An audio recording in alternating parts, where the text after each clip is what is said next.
Olá, amigos e amigas, estamos de volta aqui para mais um episódio da série Pelos Caminhos do Evangelho. Hoje visitando um querido amigo, Tarsilo Rangel, aqui de São Carlos também, professor vinculado ao Instituto de Física da USP aqui de São Carlos. E a gente vai conversar um pouquinho a respeito do Evangelho e da contribuição da ciência, esclarecendo alguns pontos a respeito do estudo do Evangelho, refletindo num versículo de Jesus, que está no capítulo 8, do versículo 32 de João, quando Jesus diz: "E conhecereis a verdade, e a verdade vos libertará". Então a ciência como uma dessas alavancas que nos auxilia a entender as leis divinas, no caso as leis vinculadas à matéria. Gostaria de saber aqui, perguntar ao nosso amigo, como é que a ciência foi, ao longo do seu desenvolvimento, contribuindo para uma interpretação mais clara, mais lúcida do Evangelho. O que você pode falar para a gente como cientista? Essa palavra verdade, ela é colocada de uma maneira ampla, geral, e cada uma das pessoas tem geralmente um conceito de verdade. Então, a primeira coisa que a gente devia entender é o que é verdade. Essa pergunta foi feita para Jesus e Jesus não respondeu. Né? Porque as pessoas, para poder entender o que é verdade, elas têm que ter a cabeça aberta para o entendimento cósmico. Porque a verdade são as leis da natureza. E quando a gente fala de leis da natureza, está falando das leis físicas, falando de todas as leis. E quando Jesus disse: "Conhecereis a verdade, que a verdade vos libertará", ele estava falando de todas as leis da natureza. Não só as leis físicas, como também as leis espirituais. Acontece que a humanidade tem ainda resistido muito a admitir que nós, como seres espirituais, estamos sujeitos às leis. E essa é a grande dificuldade de entender. Como a ciência cresceu e abriu um cosmos diferente para nós, a gente tem uma visão do universo hoje muito diferente daquela da época de Jesus e mesmo daquela da época de Kardec, com o lançamento do Livro dos Espíritos.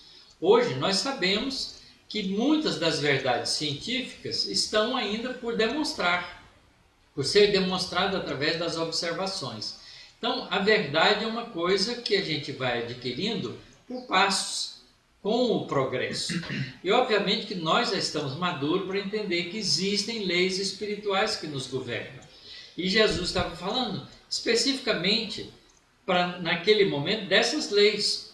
Se nós conhecemos as leis espirituais, que são verdades da natureza, nós nos libertaremos, porque a gente vai passar a utilizar as leis em nosso favor, como a gente faz com as leis da física, da química, da biologia.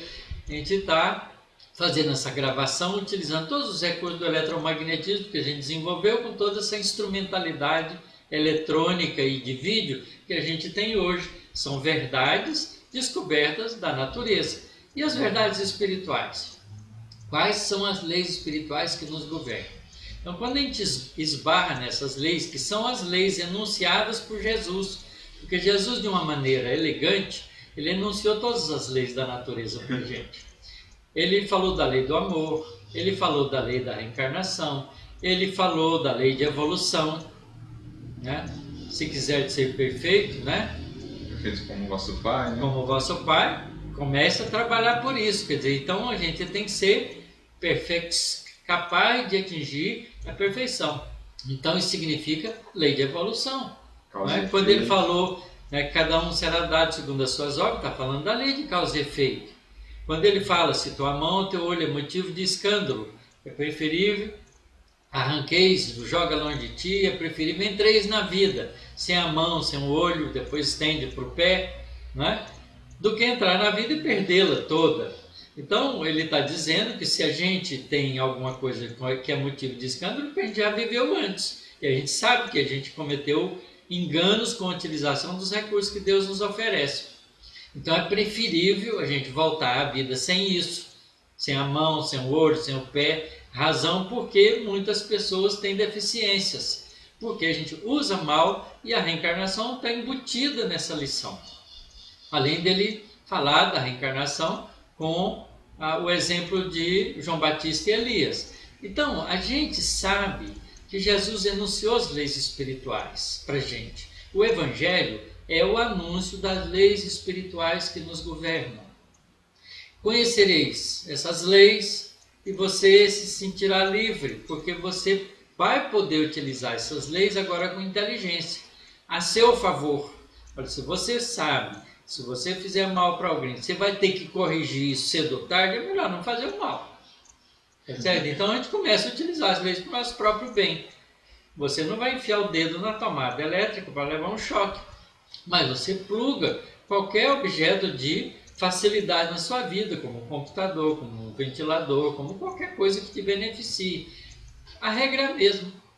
Então, nesse sentido, a ciência nos ajudou muito, mas a gente precisa perceber que nós somos seres que estamos sujeitos a leis que nos regulam o comportamento, que nos regulam o processo de evolução, que nos regulam o nosso mecanismo de crescer e participar da criação divina com consciência.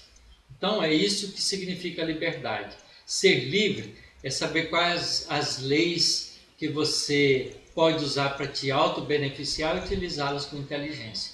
Isso te dá liberdade. Porque qualquer outra coisa que você fizer contra isso, você se escraviza com os resultados. Então a liberdade é a liberdade de fazer o melhor. Isso. Porque o melhor que te traz felicidade. Não é? Então as leis vêm nesse sentido. Eu entendo esse ensinamento de Jesus dessa maneira. A verdade são as leis da natureza. E aqui eu incluo não só as leis físicas, mas também as leis espirituais. Porque todas elas são leis de Deus. As leis do eletromagnetismo, que são leis da natureza, foi Deus que promulgou essas leis para que as coisas materiais funcionassem bem. A lei da gravitação é uma lei que faz com que os corpos se atraiam e se movimentem no espaço de acordo com regras bem estabelecidas que dão uma direção de processo de evolução. Então, todas as leis da natureza são leis divinas. Bacana. O que nos lembra um pouco também é aquilo que Kardec fala no primeiro capítulo do Evangelho segundo o Espiritismo, que eu gostaria que você comentasse um pouquinho também. Tem um item lá que é a aliança da ciência e da religião, em que Kardec vai mais ou menos trabalhar essa ideia da complementaridade entre as duas, que muitas vezes muitas pessoas confundem, né? Ao longo dos séculos tem sido visto quase como que duas forças antagônicas, mas que na verdade são duas forças que cada uma tem o seu enfoque, mas ambas tratando nessa busca da verdade, das leis divinas. Né? Olha, a melhor figuração para isso é do pássaro. O pássaro consegue voar porque tem um par de asas. São duas asas. Ninguém nunca viu um pássaro voando, batendo uma asa de cada vez. Elas têm que ser batidas juntas, em harmonia. E mais do que isso, se você cortar as pontas da pena de uma das asas, ele não consegue voar. Então, é isso aí. Quer dizer, a ciência nos ajuda a adquirir sabedoria. Mas a sabedoria é uma das asas. A outra asa é a do sentimento, porque um indivíduo é caracterizado pelo que ele sabe e pelo que ele sente. São as duas características do indivíduo. Não é? Nós nos distinguimos uns dos outros pelo que nós sabemos e pelo que nós sentimos. É a nossa realidade. Então, é claro que ciência e religião, desde que entenda-se religião como a busca dos valores morais, né, das leis espirituais que nos governam como espírito imortal, então a aliança das duas é dar recursos para a gente ter amor e sabedoria. Não é? Então, uma nos abre o caminho do amor, a outra nos abre o caminho da sabedoria. Então, não há como tirar uma do lado da outra. As duas são complementares mesmo, são partes de um organismo fantástico que a gente chama as asas do espírito imortal. Que haverão de nos elevar até Deus, né? Essa é a ideia. Até a imensidão é mais do que... Quer dizer, porque quando a gente falar em levar a Deus, se a gente tiver uma ideia errônea de Deus, ela fica vazia, né? Para levar a gente à plenitude, à participação cósmica de toda a criação divina, né? De ser não observador da criação divina, mas co-participante dessa criação. Porque nós somos capazes de criar também. não é? Então Deus pode criar através de nós. E essa integração da criatura com o Criador que é a coisa ideal, né? Que é o grande objetivo. Qual é o grande objetivo da vida? É a gente atingir a plenitude nossa com a criação divina. Então isso é estar integrado com Deus. Quando Jesus diz que o Pai, eu e o Pai somos um, ele está dizendo isso, eu já estou integrado com o Criador. Quer dizer, ele participa de todas as suas atividades na criação divina. E é isso que a gente tem que buscar também. E amor e sabedoria nos dá isso, são as asas. Então é conveniente para nós nem ir tanto ao mar, nem ir tanto ao ar.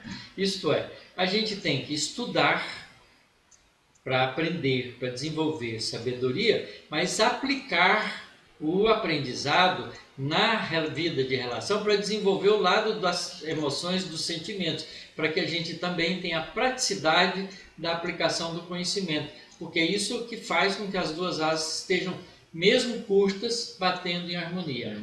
E à medida que vai evoluindo, ele vai aumentando o tamanho da asa, das duas. Das duas, né? E só uma última pergunta, assim, com esse desenvolvimento da ciência, né, com esse descortinar de um novo universo que a ciência nos proporcionou, acho que uma das coisas que foi sendo renovada também foi a concepção de Deus, né? Porque antes a gente tinha, e muitas vezes ainda se tem, uma concepção de Deus que é quase um Deus tribal e um Deus da Terra. Mas quando a gente começa a olhar para esse infinito que nos envolve, né, 100 bilhões de galáxias, naturalmente que a ideia de Deus vai se aprimorando, se aperfeiçoando na concepção humana. Como é que você vê isso? É legal. E aí não são 100 bilhões de galáxias, não. Sim. Os cientistas já ampliaram o número de galáxias para a ordem de trilhões. Nossa. Isto é, o nosso universo é muito, muito grande, muito fantástico, não é? Então, é claro que se a inteligência suprema é causa primária de todas as coisas, Deus é Deus do universo, não é Deus da Terra, e nem Deus de um partido político, ou de um partido religioso, ou de um partido social. Deus é Deus de todos, né? Nós somos criaturas, Ele é o Criador. Então, nós somos irmãos de todas as humanidades que existem no universo. Só na nossa galáxia tem mais de 100 bilhões de estrelas.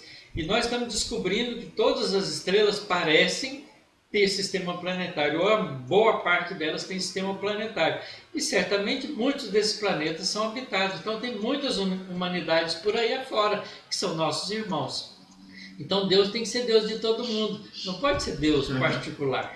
Não é? Então a concepção de Deus deixa de ser humana para ser espiritual.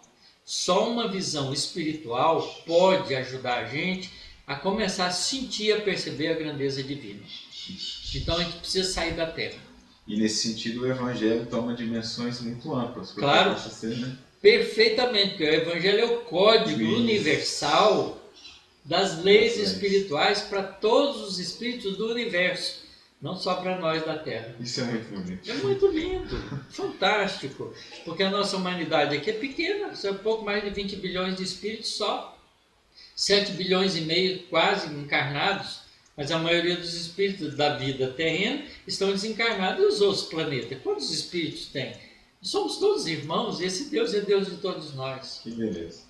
Então é isso, meus amigos. Esse certamente é o primeiro de muitos outros que virão, né? Agradecemos e retornamos daqui 15 dias com um novo episódio, agradecendo ao Tarsílio pela participação.